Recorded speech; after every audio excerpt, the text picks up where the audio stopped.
The bullet missed Zadie Anderson's head by an inch, embedding itself in the wooden post behind her, where she had been hanging laundry at her boarding house in Watsonville, California. And she dropped flat to the ground before the second shot could find its mark. It was May of 1878, and violence had followed her all the way from Missouri, though not in the way anyone might have expected. The shots had come from the hills above town, where angry men with grievances hunted those they believed had wronged them. But Zadie had done nothing except refuse a proposal 3 days earlier from a wealthy rancher's son who did not take rejection well. She scrambled behind the water trough, her heart hammering against her ribs as dust kicked up near her boots. The boarding house matron, Mrs. Whitfield, screamed from inside, and Zadie heard the shuffling of frightened boarders retreating deeper into the building. Another shot rang out, this one striking the trough and sending water spraying through a fresh hole in the metal. Then came the thunder of hooves, and Zadie risked a glance around the edge of her cover. A rider was coming fast down the main road, his hat pulled low, his body moving with the horse as if they were one creature. He drew a rifle from his saddle as he rode, and without slowing, he aimed toward the hills and fired 3 quick shots. The shooting from above stopped immediately. The rider wheeled his horse around and brought it right up to the water trough. He dismounted in one fluid motion, his boots hitting the ground with a solid thud. "You hit." His voice was rough but not unkind. Zadie looked up at him, still pressed against the ground. He was tall, broad-shouldered, with dark hair that curled slightly at the ends beneath his hat. His face was weathered from sun and wind, with a strong jaw covered in a few days' worth of stubble. His eyes were the color of storm clouds, and they were fixed on her with an intensity that made her breath catch for reasons that had nothing to do with being shot at. "No," she managed. "I'm fine." He extended a hand. "Mason Garrett, let's get you inside before he decides to try again." She took his hand, and he pulled her up with an ease that spoke of considerable strength. His palm was calloused and warm, and even after she was standing, he did not immediately let go. "Zadie Anderson," she said. "I know who you are," he replied, finally releasing her hand. "Everyone in town knows you turned down Thomas Brennan. Fool's been drinking and telling anyone who will listen that you insulted his honor." "I insulted his honor by saying no." Zadie felt anger rise up to replace her fear.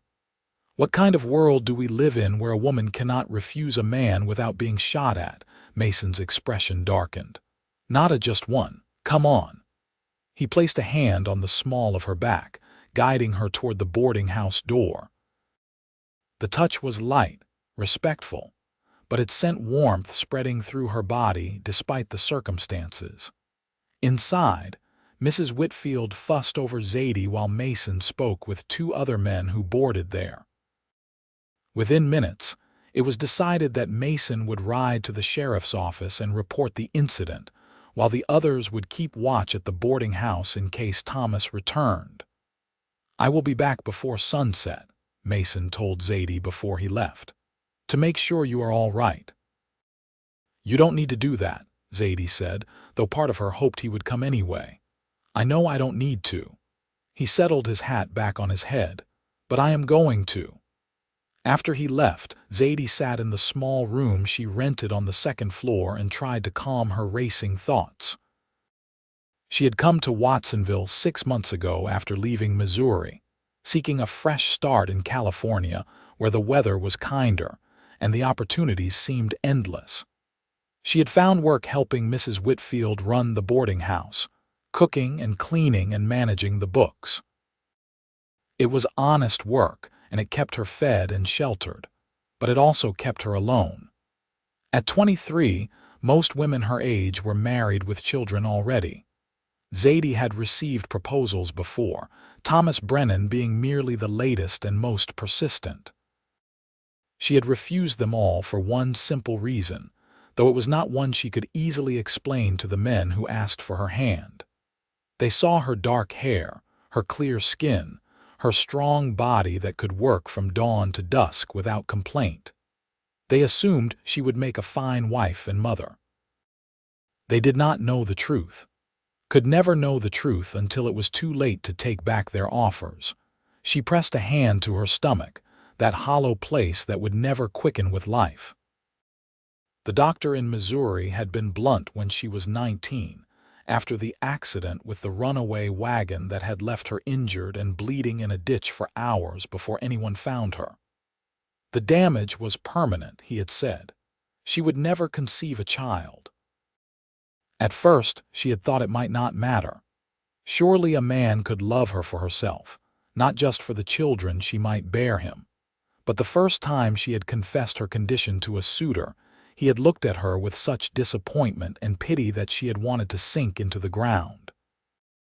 He had withdrawn his offer immediately, explaining with false kindness that a man needed heirs, needed sons to carry on his name. The second time had been worse. The man had grown angry, accusing her of wasting his time and trying to trap him into a fruitless marriage. After that, Zadie had stopped accepting proposals altogether. What was the point in courting when it could only end in heartbreak? But Thomas Brennan had not been willing to accept her simple refusal.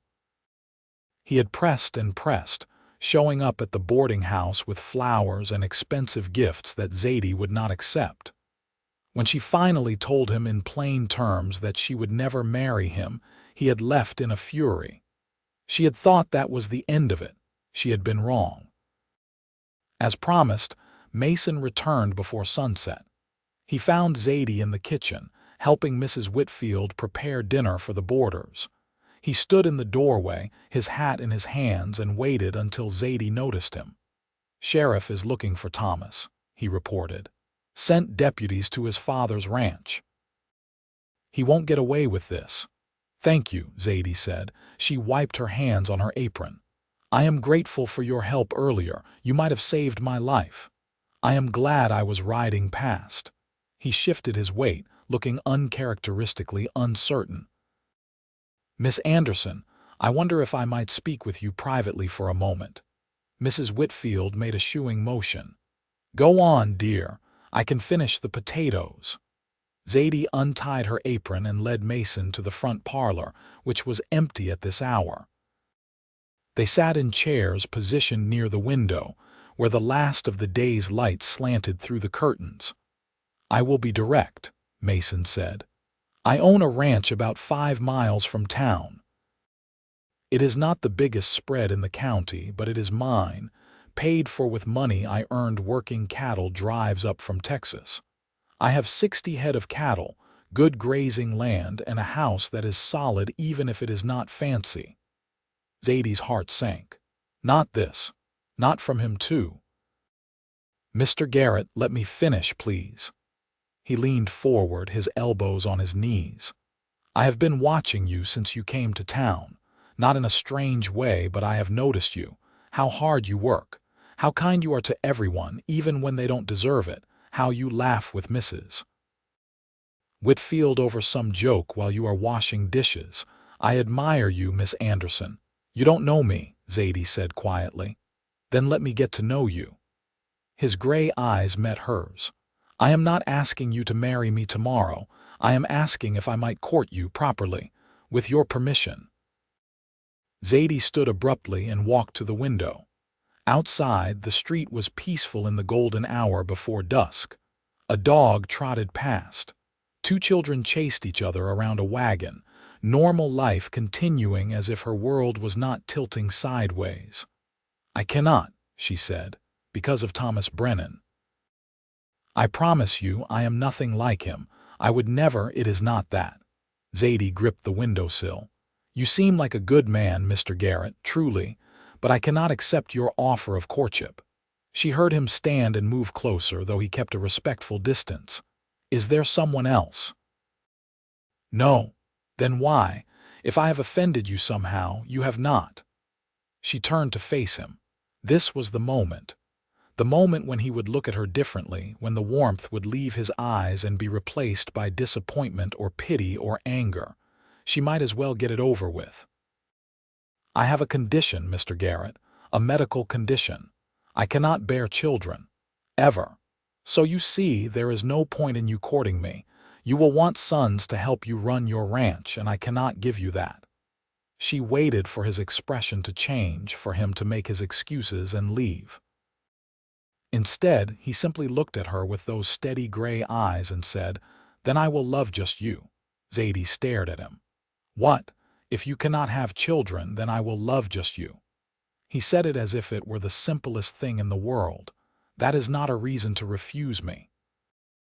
"But you need heirs, sons to inherit your ranch. I need a partner, a companion, someone to share my life with." He took a step closer. "Miss Anderson, I have spent the last 10 years working myself half to death, building something I could be proud of, but a ranch is just land and cattle. It does not keep you warm at night. It does not laugh at your jokes or challenge you when you are being stubborn. I want more than a business arrangement.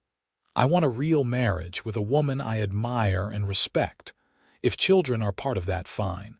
If not, also fine." "You say that now," Zadie said, "but later you will resent me. You will look at other men with their sons and wish you had made a different choice. You seem awfully certain about what I will feel." There was a hint of amusement in his voice. "But you are wrong. I grew up in an orphanage in Texas. Never knew my parents. Never had a family of my own. I built my life from nothing, and I am proud of that. If I have children, I want it to be because they are loved and wanted, not because I need workers for my ranch. I can hire hands for that." Zadie felt tears prickling at her eyes. "Why are you being so kind?" "Because you deserve kindness." He reached out slowly, giving her time to pull away if she wanted to, and gently touched her hand. "Let me court you, Miss Anderson. If at the end of it you decide you do not want me, I will accept that. But let me try." She looked down at his hand covering hers. It was scarred and rough, the hand of a man who worked hard for everything he had. There was something honest about it, something that made her want to trust him even though every past experience told her not to. "All right," she whispered. "You may court me." The smile that broke across his face was like sunrise. "Yeah. Yes," she found herself smiling back despite her tears. "But do not say I did not warn you." Julie noted. He squeezed her hand gently before releasing it. "May I take you to dinner tomorrow evening? There is a restaurant near the general store that makes a decent steak." "I would like that." After he left, Zadie sat in the parlor for a long time, watching the sky darken outside the window. Mrs. Whitfield came in eventually, drying her hands on a towel. "He seems like a good one," the older woman said. "He does," Zadie agreed. "But Mrs. Whitfield, I need to tell you something." She explained about her condition, about her inability to have children. She had never told Mrs. Whitfield before, afraid of judgment or pity. But the older woman simply nodded and sat down beside her. "Does he know?" "Yes, I told him. He said it did not matter." "Well then, Mrs. Whitfield patted her knee. "Some men want wives who are nothing more than breeding stock. But the good ones, the real men, they want partners. Sounds like Mr. Garrett is one of the good ones." "I hope so," Zadie said softly. The next evening, Mason arrived exactly when he had promised, dressed in clean clothes with his hair combed back. He offered Zadie his arm, and they walked together through the cooling evening to the restaurant. Other townspeople watched them pass, some with curiosity, others with knowing smiles.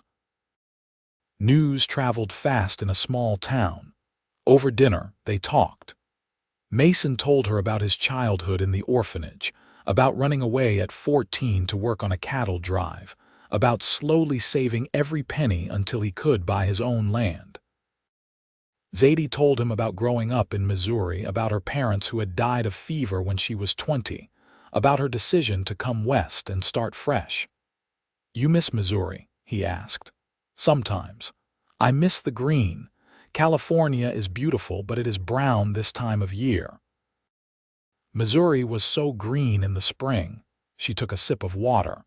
But I do not miss the memories there. Coming here was the right choice. I am glad you came. He said it simply, but the sincerity in his voice made her blush. They walked slowly back to the boarding house after dinner, taking the long way around the town square. The night was warm and clear, stars beginning to emerge in the darkening sky. "What happened with Thomas Brennan?" Zadie asked. "Did the sheriff find him?" Mason's expression hardened. "He is in jail. His father is furious, but the law is the law. Thomas will be charged with attempted murder. He is looking at serious prison time." "Good." Zadie was surprised by the vehemence in her own voice. "I am not usually a vengeful person, but he tried to kill me because I would not marry him. That is not something I can forgive. Nor should you." Mason stopped walking and turned to face her. "Zadie, I want you to know something. I would never try to force you into anything. Not courtship, not marriage, nothing. What we have between us, it is only good if it is something we both want freely." "I know," she said, and she did know. There was something steady and trustworthy about Mason Garrett, something that made her feel safe in a way she had not felt in years. He walked her to the door of the boarding house, and they stood there for a moment in the lamplight spilling from the windows. "May I see you again soon?" he asked. "Yes, I would like that very much." "Good." He smiled at her, a slow, warm smile that made her heart skip. "Sleep well, Zadie." "You too, Mason." She watched him walk away, his tall figure disappearing into the shadows beyond the reach of the lamps. Inside, Mrs. Whitfield was waiting with a knowing look. "Went well, did it?" "Yes," Zadie said, unable to keep the smile off her face. "It did." Over the following weeks, Mason courted Zadie with a steadiness that both surprised and delighted her. He took her on picnics in the hills outside town, spread blankets on the grass, and unpacked simple meals of bread, cheese, and fruit. They talked for hours about everything and nothing. He told her about the ranch, about his plans to expand the herd, about the horse he was training that had a stubborn streak a mile wide. She told him about her work at the boarding house, about the various characters who came through, about her dream of someday opening her own restaurant. "You should do it," Mason said during one of these conversations. They were sitting on a hilltop overlooking Watsonville, the town spread out below them like a child's toy village. "Open a restaurant, I mean. You are an excellent cook." "You have only eaten my cooking once," Zadie protested. "Twice. I came by the boarding house last Thursday and Mrs. Whitfield gave me a slice of your apple pie." He grinned. "Best pie I ever tasted. Flattery will get you nowhere, Mr. Garrett. It is not flattery if it is true, and I thought you were going to call me Mason." "I am. Mason." She liked the way his name felt in her mouth, familiar and comfortable. He reached over and took her hand, lacing his fingers through hers.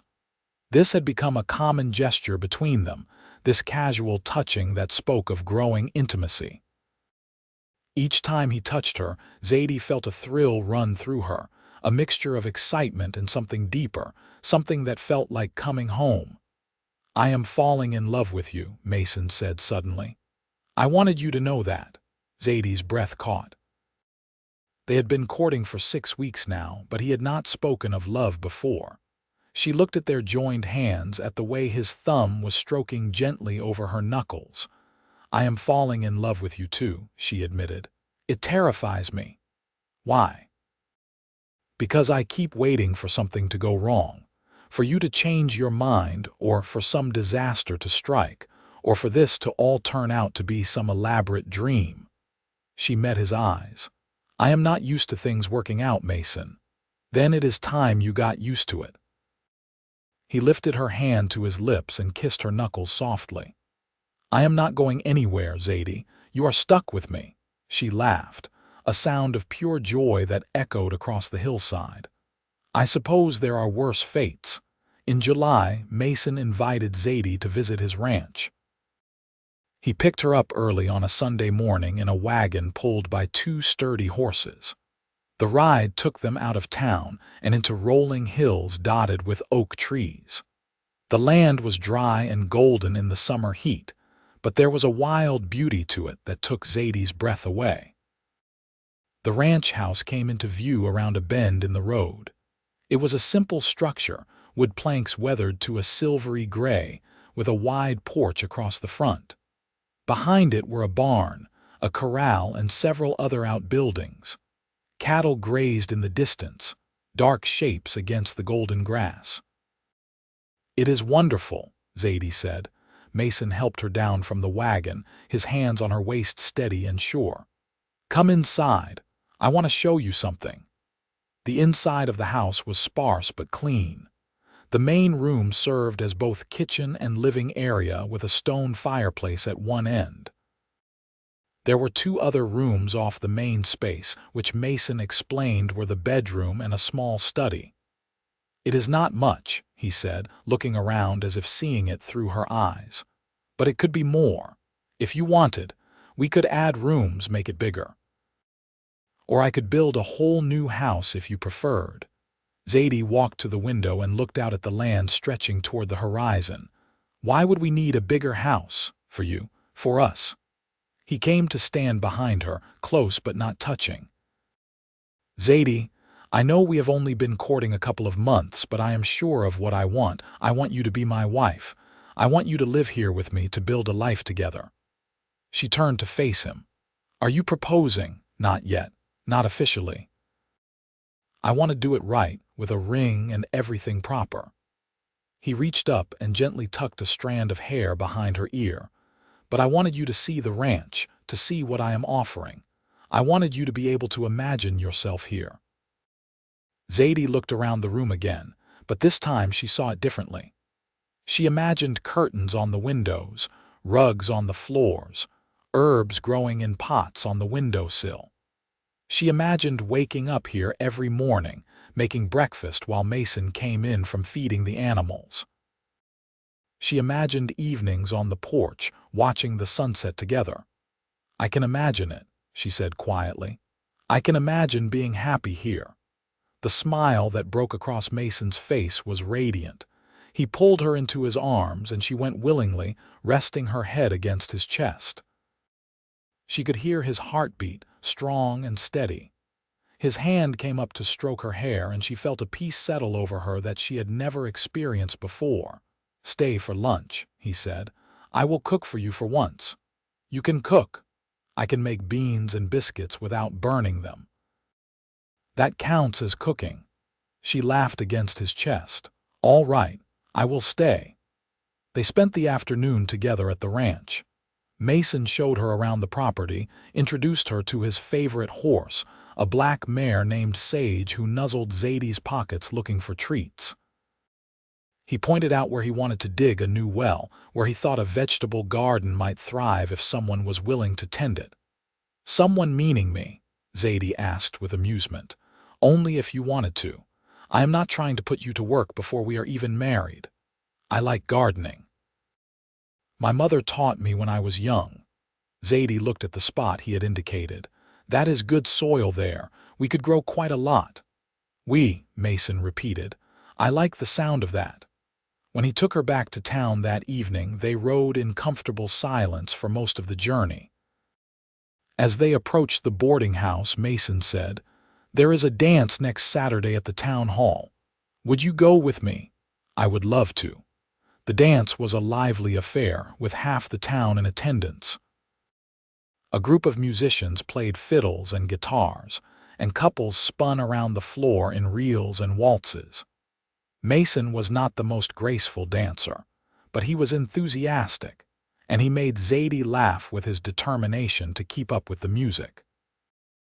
During a slower song, he pulled her close, one hand on her waist, the other holding hers against his chest. They swayed together, and Zadie let herself relax into his embrace. "Everyone is watching us," she murmured. "Let them watch." He looked down at her. "I want everyone to know you are mine. Possessive are we, when it comes to you, absolutely. But he was smiling as he said it, and Zadie knew he did not mean it in a controlling way. It was simply a statement of his feelings, his desire for the world to know he was committed to her. "I am not yours yet," she teased. "You have not actually proposed. Give me time. I am working on it." 2 weeks later, on a warm evening in August, Mason asked Zadie to join him for a walk after dinner. They had fallen into a pattern of spending several evenings a week together, and this seemed like any other night. But when they reached the edge of town, Mason led her toward a grove of oak trees where he had set up lanterns hanging from the branches. "What is this?" Zadie asked, delighted by the sight. "This is me doing it right." Mason reached into his pocket and pulled out a small box. He opened it to reveal a simple gold band with a small diamond set in the center. "It is not fancy, but it is real, and it is yours if you will have it." He dropped to one knee right there in the grass, lantern light casting warm shadows across his face. "Zadie Anderson, I love you. I love your strength and your kindness and the way you laugh when something really amuses you. I love how hard you work and how much you care about people. I want to spend the rest of my life with you, building something real together. Will you marry me?"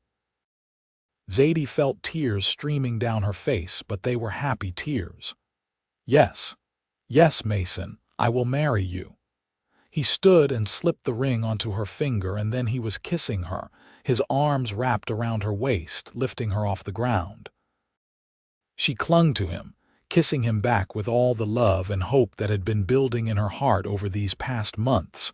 When they finally broke apart, both breathless, Mason rested his forehead against hers.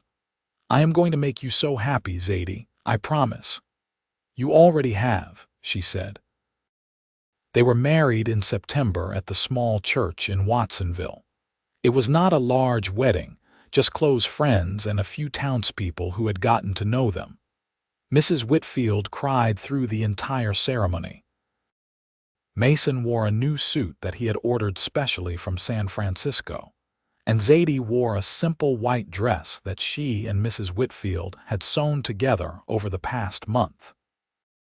When the minister pronounced them husband and wife, Mason kissed her with such tenderness that Zadie felt her heart might burst from happiness. This was real. This was happening. She was married to a man who loved her not despite her limitations, but simply for who she was. The reception was held at the boarding house, with food and dancing and toasts that went on into the evening. But finally, Mason loaded their things into his wagon, and they rode out to the ranch together as the sun was setting. "Welcome home, Mrs. Garrett," he said as he helped her down from the wagon. "Mrs. Garrett," Zadie repeated, testing out the sound of her new name. "I like it." He carried her over the threshold, which made her laugh because it seemed so old-fashioned but also romantic in its sincerity. Inside, the house looked different than it had when she had first visited. There were new curtains on the windows and rugs on the floors, and furniture that she recognized from Mason's descriptions of shopping trips to town. "You have been busy," she said. "I wanted it to be ready for you." He set her down gently. "This is our home now, Zadie. I want you to change anything you want, arrange things however makes you happy. It is already perfect." She walked through the main room, trailing her fingers over the back of the new sofa, the polished table. "Mason, did you do all this yourself?" "Had some help from a couple of ranch hands with the heavy furniture, but I chose everything. Hoped I got it right." She turned to him, this man who had worked so hard to make a home for her. "You did. You got it exactly right." That night, they shared a bed for the first time as husband and wife. Mason was gentle and patient, taking his time to learn what pleased her, checking constantly to make sure she was comfortable. Zadie had been nervous about this aspect of marriage, but with Mason, it felt natural and right. Afterwards, they lay tangled together in the darkness, his hand stroking slowly up and down her back. "I love you," he murmured against her hair. "I love you too. No regrets, not a single one." Life on the ranch was different from life at the boarding house, but Zadie found she loved it. She woke early each morning to make breakfast while Mason tended to the animals. After breakfast, there were always chores to be done. Zadie threw herself into making the house truly theirs, sewing additional curtains, organizing the kitchen, starting the vegetable garden Mason had promised her.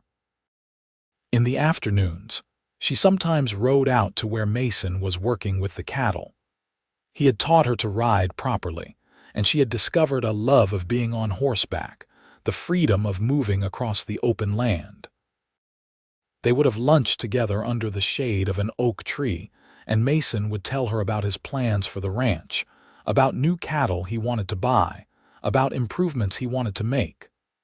"I want to build you a proper chicken coop," he said one day, "so you can have fresh eggs every morning." "That sounds wonderful.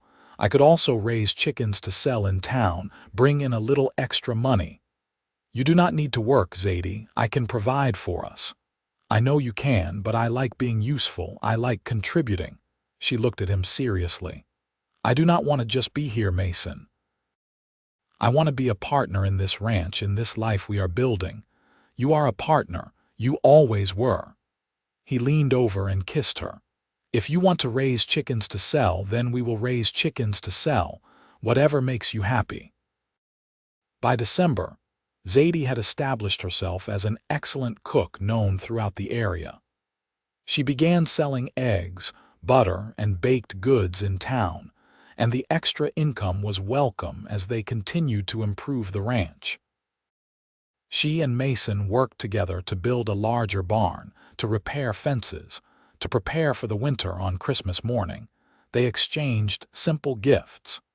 Mason gave Zadie a beautiful leather-bound journal for recording recipes. Zadie gave Mason a new saddle she had saved for over months. They cooked a special dinner together and ate by the fire, talking about the year that had passed, about all the changes that had brought them to this moment.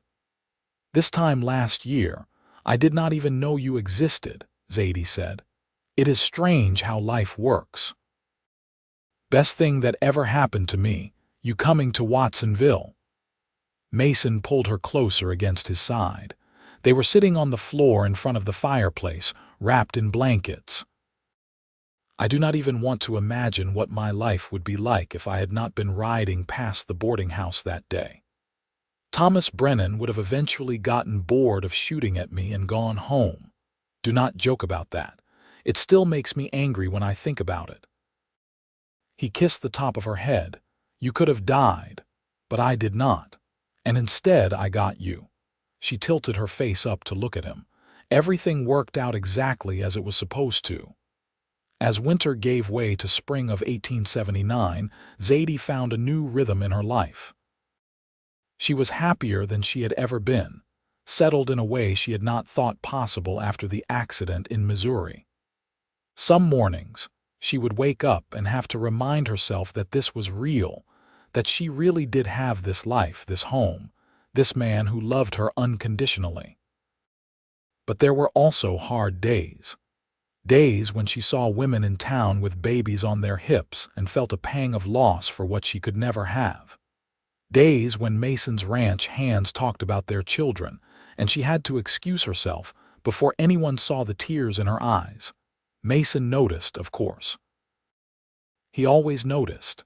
"Talk to me," he said one evening after she had been unusually quiet through dinner. "What is bothering you?" They were sitting on the porch, watching the stars emerge in the darkening sky. Zadie pulled her shawl tighter around her shoulders. "I saw Mary Henderson in town today. She had her new baby with her." Zadie's voice was quiet. "He was beautiful, Mason, so tiny and perfect, and I found myself wishing." She trailed off, but Mason understood. He reached over and took her hand. "I know it is hard sometimes," he said, "and I am sorry for that. But Zadie, look at what we have built together. This ranch, this life, it is enough. You are enough. But what about you? Do you ever regret it? Marrying me, I mean. Do you ever wish you had chosen someone who could give you children?" Mason was quiet for a moment, and Zadie felt fear clutch at her heart. But when he spoke, his voice was firm and sure. "Never. Not once. Not for a single moment." He turned to face her fully. "Zadie, you need to understand something. I did not marry you hoping you were wrong about your condition. I did not marry you thinking maybe a miracle would happen. I married you knowing exactly what our life would be like, and I chose it gladly. You are not a consolation prize. You are everything I wanted. How can you be so sure? Because I know myself. Because I spent years alone before I met you, and I know what loneliness feels like. This," he gestured between them at the ranch around them, "this is not loneliness. This is home. This is love, and it is more than enough." Zadie felt tears slip down her cheeks, but they were not tears of sadness. "I do not deserve you. That is nonsense. I am the one who does not deserve you." He pulled her into his arms. "Now stop crying and kiss your husband." She did, and in that kiss was all the love and gratitude and hope that she carried for their future together. In May, exactly 1 year after the day Mason had saved her from Thomas Brennan's bullets, they celebrated with a picnic on the same hilltop where he had first told her he loved her. They spread a blanket and unpacked the basket Zadie had prepared, filled with bread, cheese, cold chicken, and strawberries from the garden. "A whole year," Mason said, lying back on the blanket with his head in Zadie's lap. She ran her fingers through his hair, enjoying the feeling of closeness between them. "Best year of my life. Mine too." She looked out over the land below them. From here, she could see the ranch in the distance, the house and barn looking small against the vastness of the California landscape. "I cannot believe how much has changed. Do you miss the boarding house at all?" "Sometimes I miss Mrs. Whitfield. But no, I do not miss the work or the life I had there." She smiled down at him. "I much prefer being married to you." "Good answer." He reached up and tugged her down for a kiss. They spent the afternoon on the hilltop, talking and laughing and simply enjoying being together. As the sun began to set, painting the sky in shades of orange and pink, Mason sat up and pulled Zadie back against his chest, wrapping his arms around her. "I have been thinking about something," he said, "and I want to know what you think." "What is it?" "What if we looked into adoption? There are orphanages full of children who need homes. I came from one, remember. I know what it is like to grow up without a family." He paused. "I am not saying we need to do it. Our life is good as it is. But if you wanted to, if you thought you might like to be a mother even if the child was not born to you, we could consider it." Zadie's breath caught. It was not something she had allowed herself to think about much, afraid of wanting something that might not be possible. "Do you really mean that?" "I would not say it if I did not mean it." He kissed her temple. "Think about it. There is no rush. But I wanted you to know it was an option if you wanted it." Over the following weeks, Zadie could not stop thinking about Mason's suggestion. The idea of adoption had never occurred to her before, but once it was planted in her mind, it grew roots. She imagined a child running around the ranch, learning to ride horses, helping with chores. She imagined teaching a daughter to cook, or showing a son how to tend the garden. But she also worried. Would an adopted child feel like truly theirs? Would they be good parents? Would a child be happy with them, out on the ranch far from town? She discussed it with Mrs. Whitfield during one of her visits to town. The older woman listened carefully, then nodded slowly. "Children need love," Mrs. Whitfield said simply. "They need stability and care and parents who want them. Sounds like you and Mason could provide all of that. But what if we are not enough? What if a child needs more than we can give?" "Every parent worries about that, dear. It is part of the job." Mrs. Whitfield patted her hand. "You and Mason have so much love to give. Seems a shame to keep it all to yourselves." That evening, Zadie told Mason she wanted to pursue adoption. His face lit up with such joy that she knew they were making the right decision. "Are you sure?" he asked. "I do not want you to do this just because you think I want it. I am sure. I want this, Mason. I want us to be a family."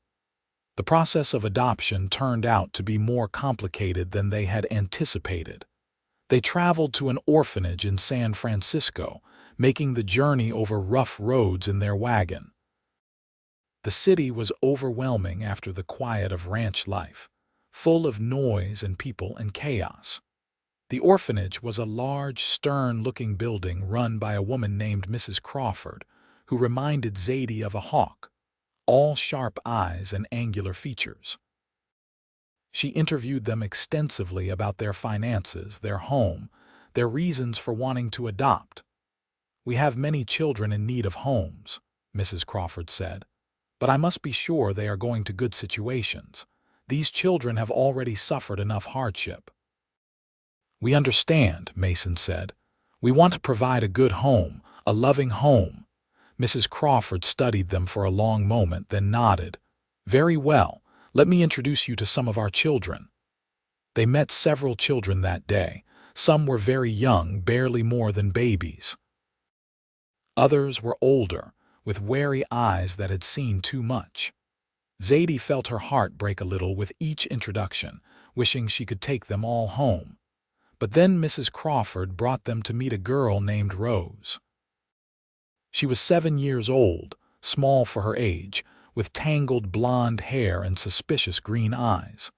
She stood with her arms crossed, glaring at Mason and Zadie as if daring them to try to win her over. "Rose has been with us for 3 years," Mrs. Crawford explained. "Her parents died in a fire. She can be difficult, but she is a bright child." "What makes you think I want to go with you?" Rose asked bluntly, looking at Zadie. "Everyone who comes here says they want a child, but they always pick the little ones, the cute ones." Zadie crouched down so she was at Rose's eye level. "You are right. That is not fair, but we are not looking for a cute child to show off. We are looking for someone to join our family, someone who wants a home." "I want a home," Rose said, but her voice was small now, vulnerable. "I want my own room and a bed that does not have 3 other girls in it. I want to not be hungry all the time. I want—" She stopped, looking away. "What else do you want?" Mason asked gently. "I want a horse," Rose admitted. "I have never ridden one, but I want to." Mason smiled. "We have horses, several of them, and a ranch where you would have plenty of room to run around. Your own room, too." Rose looked at him suspiciously. "Really? Really?" Something in Mason's steady, honest demeanor must have convinced her, because Rose's defensive posture softened slightly. "What would I have to do? To earn my keep, I mean. I am a hard worker. I can cook and clean and sew." Zadie felt tears prick her eyes at the idea of this child already worried about earning her place in a family. "You would not have to do anything except be yourself. You would have chores, yes, because everyone in a family helps out. But you would not be a servant, Rose. You would be our daughter." "Daughter," Rose repeated, testing the word. "I have not been anyone's daughter in a long time." "Would you like to be ours?" Zadie asked. Rose looked between them, this wary child who had learned not to trust adults. But something in her eyes shifted, hope fighting with fear. "I guess I could try," she said finally. "But if you are mean to me or make me sleep in a barn or anything like that, I will run away." "That is fair," Mason agreed. "And if we do anything like that, you should run away. But I promise you we will not. We will take care of you, Rose. That is a promise." The paperwork took several weeks to complete, but finally, in August of 1879, they returned to San Francisco to bring Rose home. She had few possessions, just a small bag containing a couple of dresses and a worn doll that she clutched fiercely. She climbed into the wagon between Mason and Zadie, sitting stiffly as if still uncertain this was real. The ride back to Watsonville was quiet at first. But as they left the city behind and rode into open country, Rose began to relax. She asked questions about the ranch, about the animals, about what her room would look like. By the time they arrived home, she was chattering excitedly. "Is that it? Is that the house? It is bigger than I thought. And there are horses. Can I meet them? What are their names?" Mason carried Rose's bag inside while Zadie showed her around the house. They had prepared one of the extra rooms for her, furnishing it simply with a bed, a dresser, and a chair. There were curtains on the window that Zadie had sewn herself, printed with tiny flowers. Rose stood in the doorway of the room, staring. "This is all for me, all for you," Zadie confirmed. "You can arrange it however you like. We can get you more things as you need them." Rose walked slowly into the room and sat on the bed, bouncing slightly to test the mattress. Then, to Zadie's surprise, the child burst into tears. Zadie sat beside her immediately, pulling Rose into her arms. "What is wrong? Do you not like it?" "I like it," Rose sobbed. "I like it so much. I did not think this would really happen. I thought you would change your minds." "We are not going to change our minds," Zadie said firmly, holding the crying child close. "You are ours now, Rose. You are home." Mason appeared in the doorway, concern on his face. But when he saw that Rose was crying from happiness rather than distress, he came and sat on the other side of her, completing the circle of their new family. "Welcome home, daughter," he said softly. The first few weeks with Rose were an adjustment for everyone. The child was not used to family life, and she tested boundaries constantly, as if expecting Mason and Zadie to suddenly reveal they did not really want her. She broke a dish, and then tried to hide the pieces, terrified of punishment. She stole food from the pantry and hoarded it in her room. She woke up screaming from nightmares about the fire that had killed her parents. Through it all, Mason and Zadie remained patient. They assured her that broken dishes could be replaced, that she never needed to hoard food because there would always be more, that nightmares were normal and they were there to comfort her. Slowly, gradually, Rose began to trust them. By September, she was calling them Mama and Papa without prompting. She helped Zadie in the garden and learned to collect eggs from the chickens. Mason taught her to ride Sage, the gentle black mare, and Rose took to it immediately, her face alight with joy as she trotted around the corral. "I think she is going to be all right," Mason said one evening.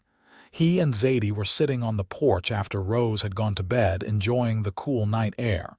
"She is settling in." "She is," Zadie agreed. "I was so worried at first, but I think she is starting to feel safe here. Thanks to you." "You are wonderful with her, Zadie. We both are. We are doing this together." She leaned her head on his shoulder. "Thank you for suggesting this. I cannot imagine our life without her now. Neither can I." In October, they took Rose to town for the Harvest Festival. It was her first big public outing with them, and she was both excited and nervous. She held tight to Zadie's hand as they walked through the crowded street, taking in all the sights and sounds. They played games, ate roasted corn, and watched a puppet show that made Rose laugh so hard she got hiccups. Other families greeted them warmly, and several women commented on how happy Rose looked. By the end of the day, the child was exhausted but beaming. "That was the best day ever," she declared as they rode home in the wagon. She was wedged between Mason and Zadie, fighting to keep her eyes open. "Can we do it again next year?" "Absolutely," Mason said. "The Harvest Festival happens every year." "Good." Rose yawned hugely. "I want to go every year. Forever and ever." By the time they reached the ranch, Rose was asleep, her head resting against Zadie's arm. Mason carried her inside and put her to bed while Zadie watched from the doorway, her heart full. "I love her," Zadie whispered when Mason emerged from Rose's room. "Is it too soon to say that? We have only had her a few months." It is not too soon. I love her too." He wrapped his arms around Zadie. "We are a family now, a real family." Winter came, and with it, Rose's first Christmas with them. Zadie and Mason wanted to make it special, so they went all out. Mason cut down a tree from the hills and set it up in the main room, and the three of them decorated it together with strings of popcorn and handmade ornaments. Zadie baked cookies shaped like stars and horses. They sang carols together in the evenings, Rose's high, clear voice blending with their own. On Christmas morning, Rose came running into Mason and Zadie's room before dawn, too excited to sleep any longer. "It is Christmas. Can we open presents now?" "Please." They gathered in the main room, still in their night clothes, and opened gifts by the light of the fire. Rose was overwhelmed by the things they had gotten her new dresses and books, a set of paints for drawing, and most exciting of all, her own saddle sized just for her. "This is for me?" she asked, running her hands over the leather. "My very own saddle, your very own," Mason confirmed. "So you can ride Sage whenever you want." Rose threw her arms around him, squeezing tight. "Thank you, Papa. Thank you, Mama. This is the best Christmas ever." Later, after Rose had finally worn herself out and gone for a nap, Mason and Zadie sat together in front of the fire. "This is what I always imagined Christmas should feel like," Zadie said softly. "Family and love and joy. When I was a child, before my parents died, it was like this." I had forgotten how good it felt. "We will make every Christmas like this," Mason promised. "Every holiday, every special occasion, we will fill this house with happiness." "We already have," Zadie said, kissing him. "We already have." By the spring of 1880, Rose had been with them for nearly a year, and she had bloomed like one of the flowers in Zadie's garden. She had gained weight, lost the haunted look in her eyes, and developed a mischievous sense of humor that kept both Mason and Zadie on their toes. She was doing well with her reading and writing lessons that Zadie taught her each morning, and she had become an accomplished rider, often racing across the fields on Sage with pure joy on her face. In April, Zadie realized she felt different. Not sick, exactly, but off somehow. She was tired more than usual, and certain smells that had never bothered her before now made her feel queasy. At first, she dismissed it as a spring cold or perhaps something she had eaten. But when the feelings persisted for weeks, a strange, impossible thought began to form in her mind. No. It could not be. The doctor in Missouri had been clear. She could not have children. It was impossible, but the signs were there, undeniable. She had missed her monthly courses. Her breasts were tender. She felt dizzy in the mornings. Finally, she made a trip to see the doctor in Watsonville, a kindly older man named Dr. Patterson. She explained her symptoms, and then explained about the accident in Missouri and what the doctor there had told her. Dr. Patterson examined her carefully, then sat back with a bemused expression. "Mrs. Garrett, I do not know what to tell you. It is rare, very rare, but sometimes the body heals in ways we do not expect. According to my examination, you are about 3 months pregnant." Zadie stared at him, unable to process the words. "That is not possible." "I assure you it is very possible. I would estimate the baby will arrive in late September or early October." He smiled at her stunned expression. "Congratulations, Mrs. Garrett. This is good news, is it not?" Yes. Yes, of course it is." Zadie felt tears streaming down her face. "I just never thought. The other doctor was so certain. Medicine is not an exact science, particularly when it comes to matters of fertility and childbirth.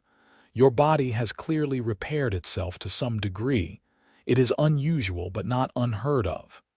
Dr. Patterson patted her hand. "Go home and tell your husband. He will be thrilled." Zadie rode home in a daze, her mind spinning. She was pregnant.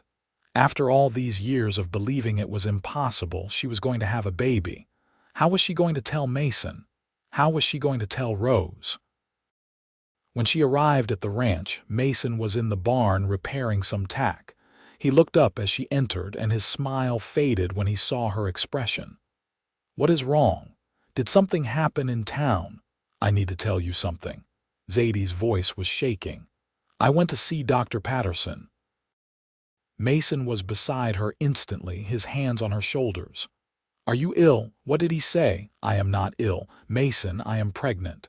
He stared at her, his expression going blank with shock. "What? I am pregnant, 3 months along. The doctor confirmed it." She started crying again, unable to hold back the emotions. "I know I told you it was impossible. The doctor in Missouri was so certain and I believed him. But Dr. Patterson says my body must have healed somehow, that sometimes it happens, and I am so sorry if you think I lied to you, sorry."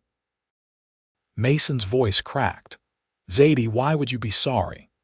Then he was laughing and crying at the same time, pulling her into his arms and spinning her around. "We are going to have a baby. We are going to have a baby. You are not angry. I am thrilled. This is wonderful news." He set her down gently, suddenly concerned. "Wait, should I be spinning you around? Is that safe for the baby?" Despite everything, Zadie laughed. "I think one spin is all right." They stood there holding each other, both crying and laughing, overwhelmed by the impossible miracle that had been given to them. Finally, Mason pulled back enough to look at her face. "You really did not know it was possible." "I truly believed I could never have children." The other doctor was so certain, and after the accident. She shook her head. "I never even considered it might happen." "Does this change things? With Rose, I mean." Mason looked worried now. "Will she think we do not want her anymore now that we are having a baby of our own?" "No. We need to make sure she understands that she is just as much our daughter as this baby will be." Zadie felt fierce protectiveness rise up in her. "We chose Rose.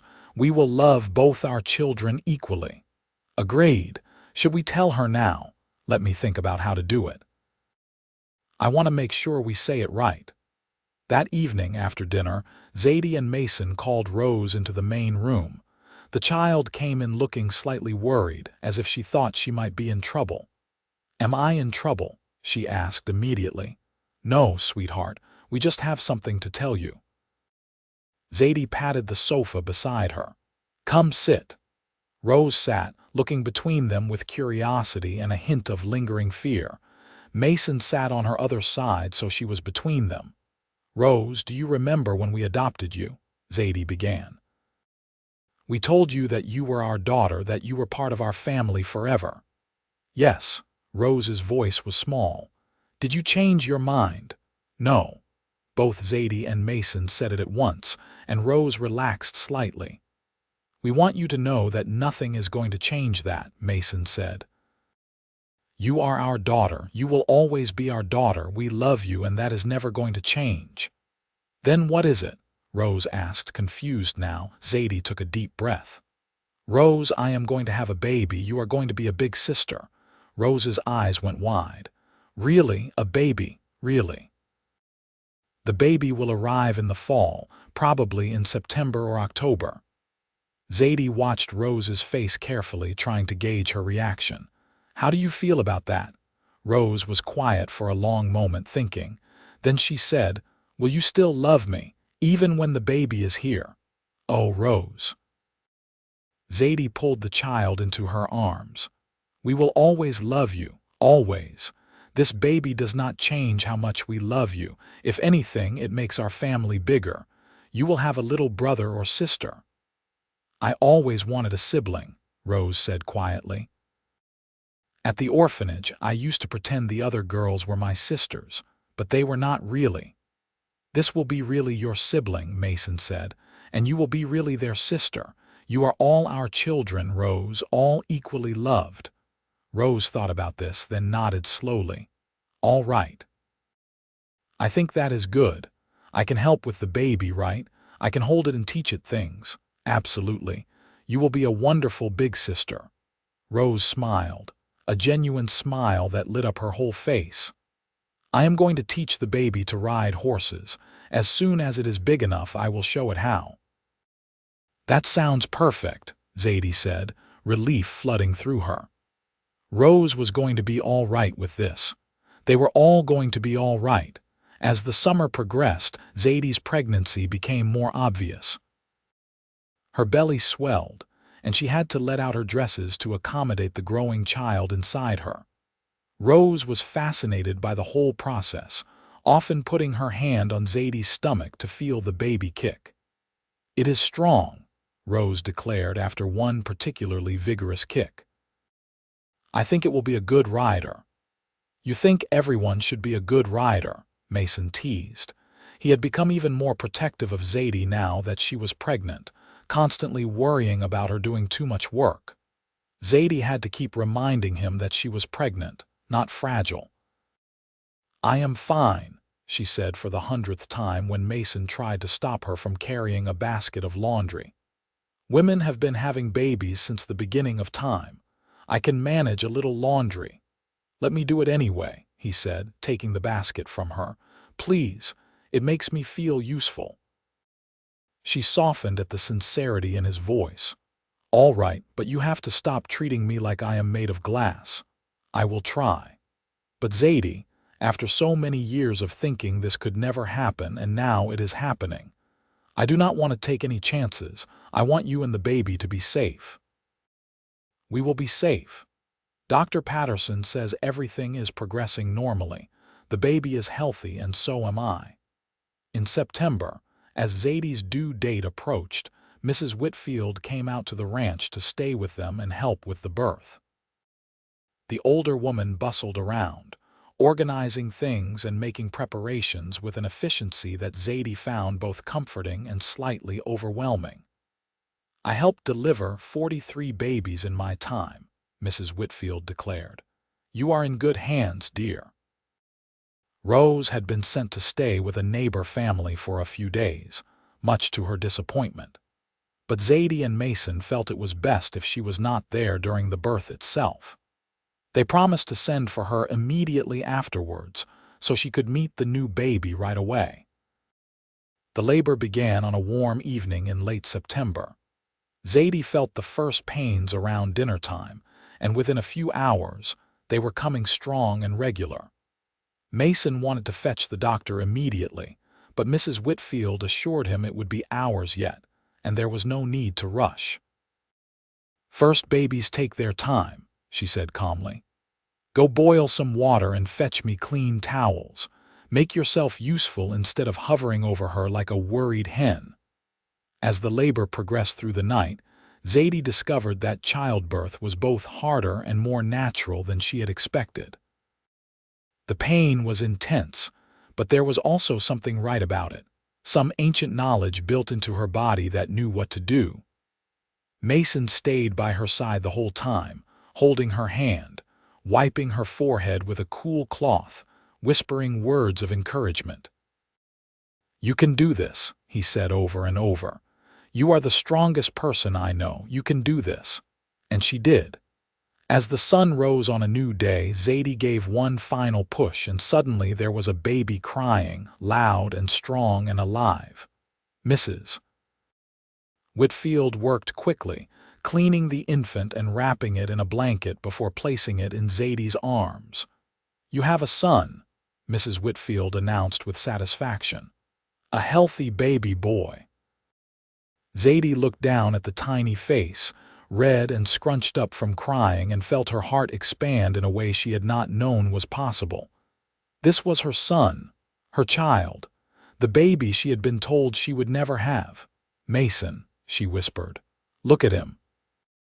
Mason, who had been standing frozen beside the bed, finally moved closer. He reached out with one finger and touched the baby's tiny hand. Immediately, the infant's fingers closed around his, gripping with surprising strength. "Hello, son," Mason said, his voice thick with emotion. "I am your papa." The baby stopped crying and seemed to focus on Mason's voice. his unfocused eyes trying to make sense of this new world he had entered.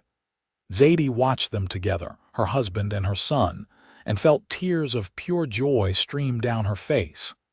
"He needs a name," Mrs. Whitfield said practically. "You cannot just call him baby forever."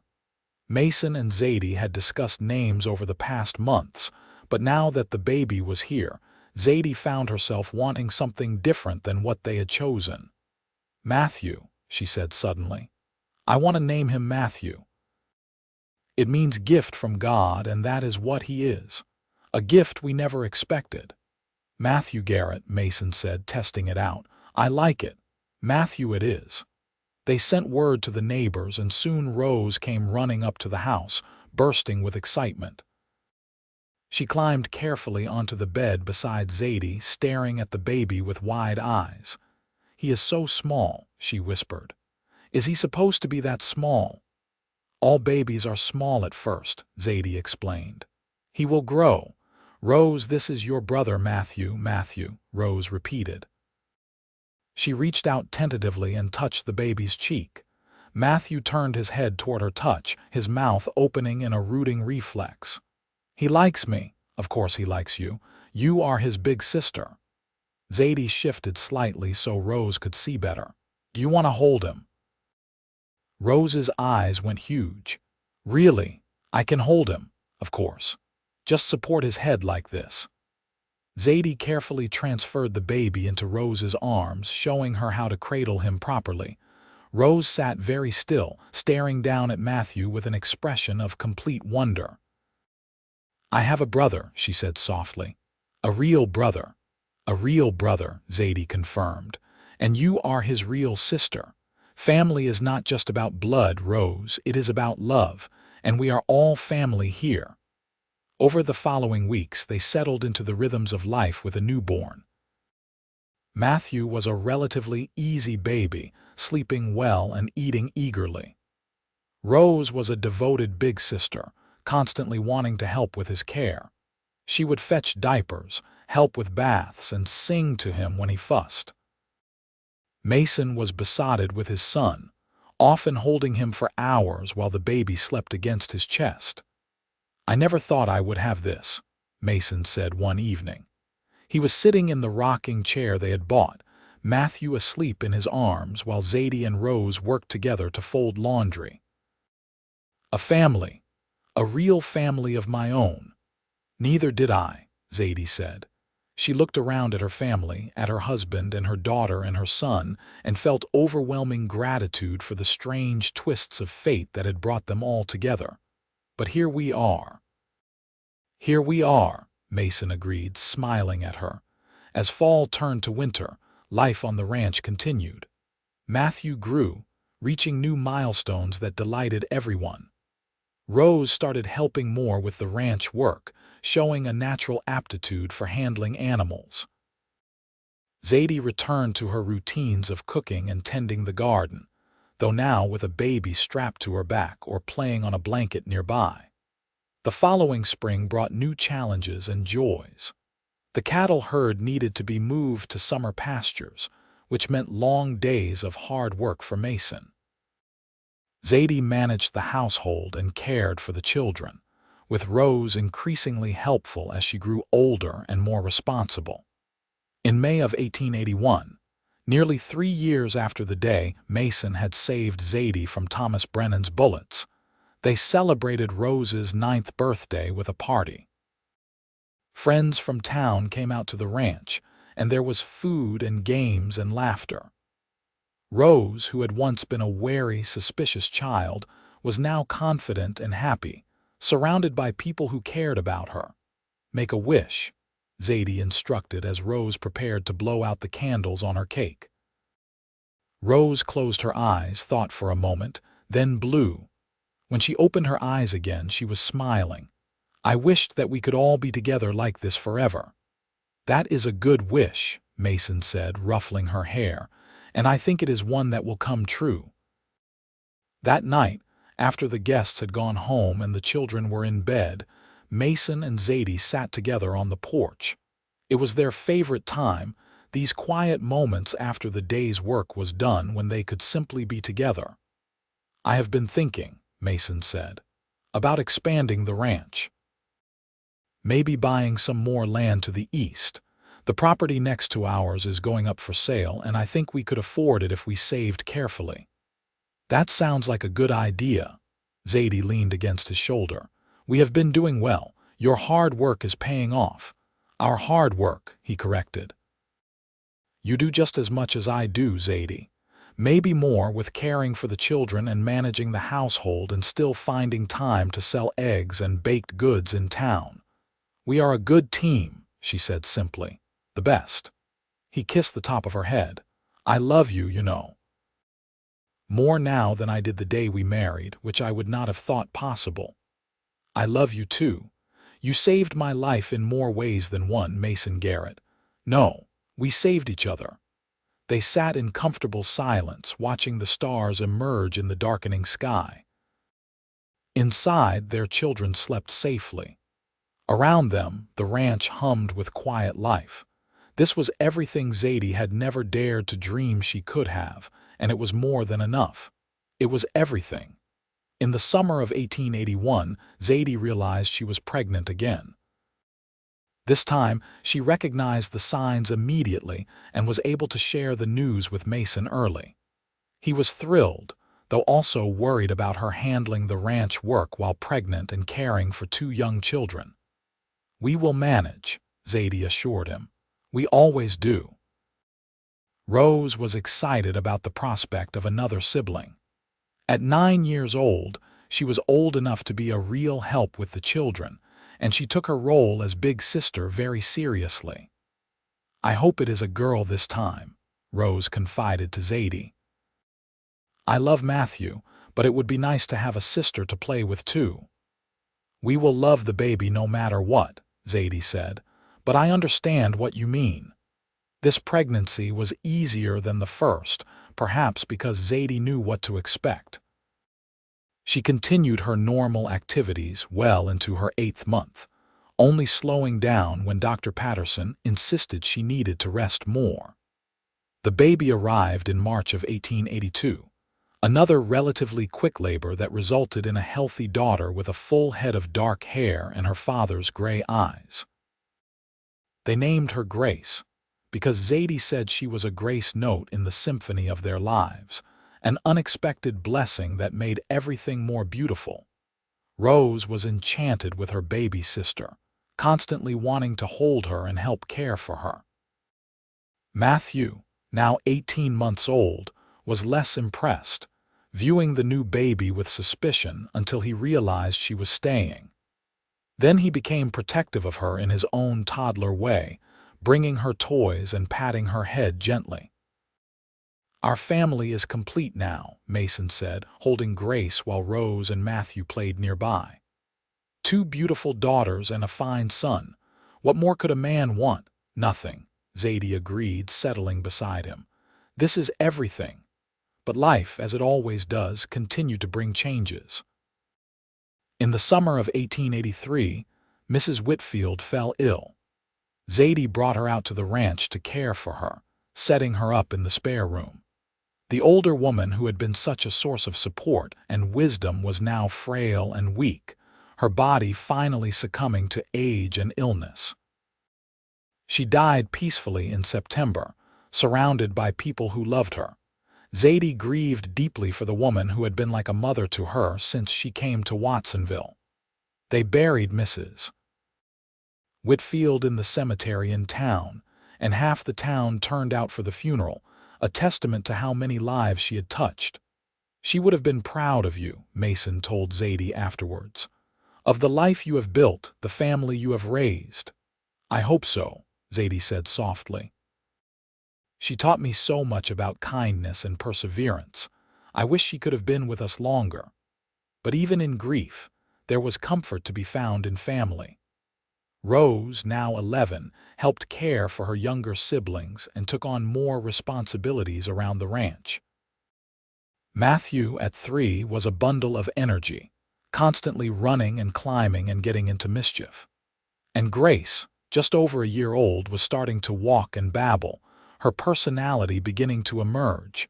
The years passed, bringing both challenges and joys. There were hard winters when the cattle suffered and money was tight. There were good years when the herd thrived and they were able to save substantial amounts. The children grew steadily, each developing their own interests and personalities. Rose, as she entered her teenage years, proved to have a gift for training horses. She could gentle even the most spirited animals, and word spread throughout the county. Soon people were bringing their difficult horses to the Garrett Ranch for Rose to work with, bringing in additional income and establishing her reputation. Matthew grew into a sturdy, cheerful boy who loved working with his father. By the time he was 7, he was already helping with the cattle, riding alongside Mason and learning the skills he would need to eventually run the ranch himself. Grace was the scholar of the family, always with her nose in a book. Zadie taught all the children to read and write, but Grace took to learning with special enthusiasm. She wanted to know everything, asking endless questions about the world beyond their ranch. Maybe she will be a teacher someday, Mason mused, watching Grace read to her younger siblings. They had added 2 more children to the family in the intervening years, another boy named James and a girl named Sarah, both now sleeping peacefully in the room they shared. Maybe, Zadie agreed. Or a writer, or a scientist. Whatever she wants to be, we will support her. All of them, Mason said firmly. Whatever any of our children want to do with their lives, we will help them achieve it. By 1890, the ranch had grown significantly. They had purchased additional land, expanded the herd, and built new outbuildings. Rose was 18 now, a beautiful young woman with multiple suitors, though she had not yet chosen any of them. She was more interested in her horses than in settling down, she said, though Zadie suspected that would change when the right person came along. Matthew was 10, already tall and strong, with his father's steady temperament and his mother's warm heart. Grace was 8, her nose still always in a book. James was 5 and Sarah 3, both lively additions to the already bustling household. One evening in June, Mason and Zadie took a rare evening to themselves, riding up to their special hilltop where they had spent so many important moments. The ranch was visible below them, larger and more prosperous than it had been when they started, but still unmistakably theirs. 12 years, Zadie said. We have been married 12 years. Best 12 years of my life, Mason replied. He had aged well, with silver threading through his dark hair now, laugh lines around his eyes. Zadie loved him more now than she had in those early days, their love deepened by years of partnership and shared experience. You remember what I told you, before we married? Zadie asked. That I could not have children. I remember. Mason took her hand. I also remember telling you that I would love just you and that it would be enough. You meant it too, but then.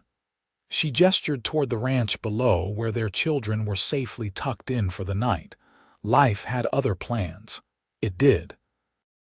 And I am grateful for every one of them, our adopted daughter and our biological children alike.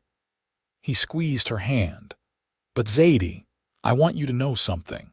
If it had just been us, if the doctor in Missouri had been right and children were never possible, I still would have been happy.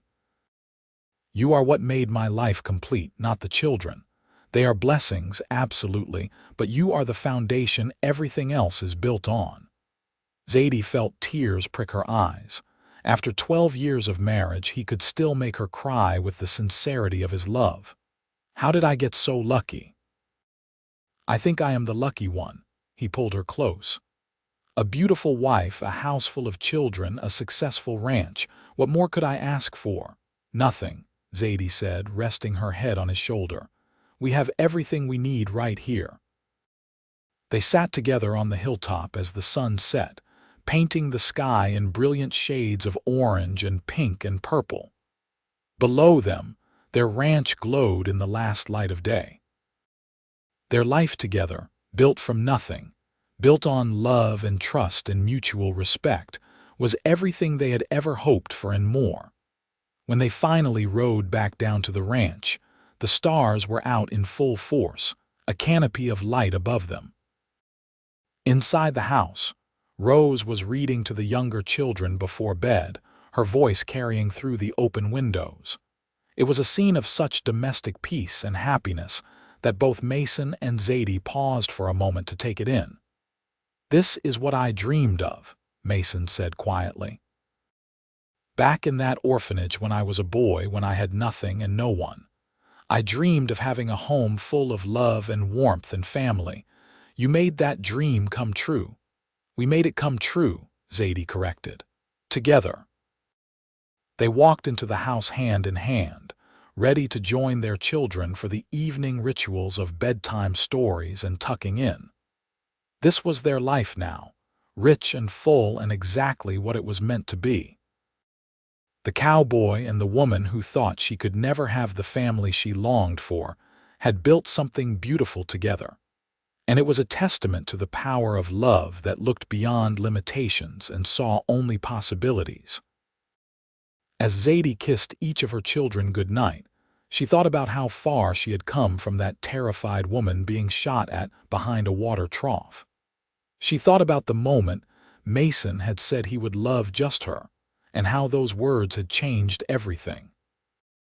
She thought about the family they had created, both born and chosen, and how each member was precious and loved. Later that night, lying in bed with Mason's arm around her, Zadie whispered into the darkness, "Thank you." "For what?" Mason asked sleepily. "For seeing me. For loving me. For building this life with me." He pulled her closer. "Thank you for saying yes, for taking a chance on a cowboy with nothing but a dream and a promise. Best decision I ever made. Mine too." They fell asleep like that, wrapped in each other's arms, surrounded by the quiet sounds of their sleeping children and the ranch settling into night around them. Outside, the California stars shone down on the land they had claimed and made their own, a testament to two people who had found each other against all odds and built something that would last for generations. The story of Mason and Zadie Garrett would be told in Watsonville for years to come, a reminder that love is not about perfection or meeting expectations, but about seeing the whole person and choosing them anyway, about standing by your promises even when circumstances change, about building a family not just through blood, but through choice and commitment and endless, patient love. And in the end, that was exactly what they had done. They had built a life together, full of laughter and tears, challenges and triumphs, ordinary days and extraordinary moments. They had raised their children to be kind and strong and true. They had turned a simple ranch into a thriving enterprise. They had loved each other through everything life threw at them. It was, quite simply, everything they had ever wanted, and it was more than enough. It was perfect, not because it was without flaws or difficulties, but because it was theirs, built together, brick by brick and day by day, with love as the foundation and hope as the roof over their heads. The Wild West was changing around them as the decades passed, becoming more civilized, more settled. But on the Garrett Ranch, some things remained constant. The love between a husband and wife, the joy of children growing and thriving, the satisfaction of hard work well done, and the knowledge that home is not a place but the people you love gathered around you.